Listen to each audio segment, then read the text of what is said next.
Sveiki, esu Augutė Nemerenko ir šiandien noriu su jumis pasidalinti savo gyvenimišką patirtim.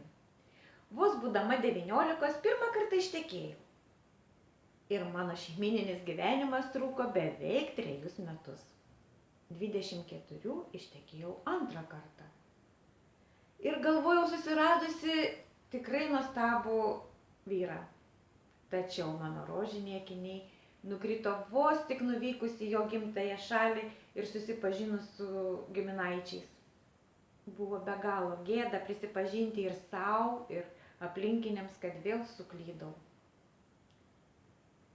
Gyvenau, kentėjau ir fizinį, ir psichologinį smurtą, kentėjau įžeidinėjimus, pykčio priepuolius.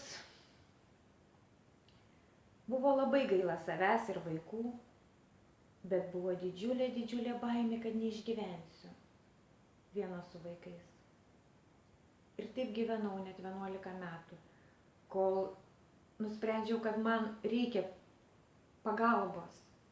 Kreipiausi į psichologus ir gavau šalto dušo pliūpsnį, kai psichoterapeutė pasakė, tu pati gal taip nori ir vieną kartą jis tave užmuš. Niekaip nesupratau, kaip aš galiu norėti, kad mane muštų. Bet tai buvo didžiulis spyris į užpakalį, kad reikia kažką daryti ir padariau. Išsiskyriau. Ir ką jūs manot, kas nuo to pasikeitė? Ogi nieko. Tiek, kad išeidavo, sugrįždavo, vėl išeidavo, vėl sugrįždavo. Būdavo gerai kokie metai, daugiau ir vėl tas pats. Naiviai tikėjausi, kad kažkas pasikeis. O ir vaikam galvojau, reikia tėvo. Bet štai vaikai užaugo.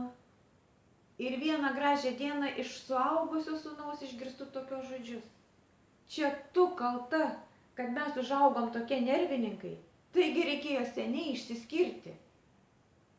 Va tada tai buvo antras spyris į užpakalį. Kai suvokiau, kad tikrai niekas nepasikeis ir nieko nereikia tikėtis ir laukti. Ir tada priėmiau sprendimą, kad tik aš galiu valdyti savo gyvenimą, kad reikia man keistis, o ne kitus keisti. Ir tada mano gyvenimas nustojo suktis tuo ratu ir įgavo kitą kryptį. Dabar mes, kad ir išsiskyrę, gyvenam kartu. Kartu džiaugiamės 3 anūkais, 3 geromis marčiomis, turim jaukius, gražius namus, kuriuose malonu būti. Bet to turiu savo mėgiamą užsiėmimą. Taigi ir tu, netgi jei turi 1, 2, 3 vaikus, nekentėk, nelauk, niekas tikrai nepasikeis. Pradėk keisti savo gyvenimą pati. Reikia pagalbos, tikrai jinai bus.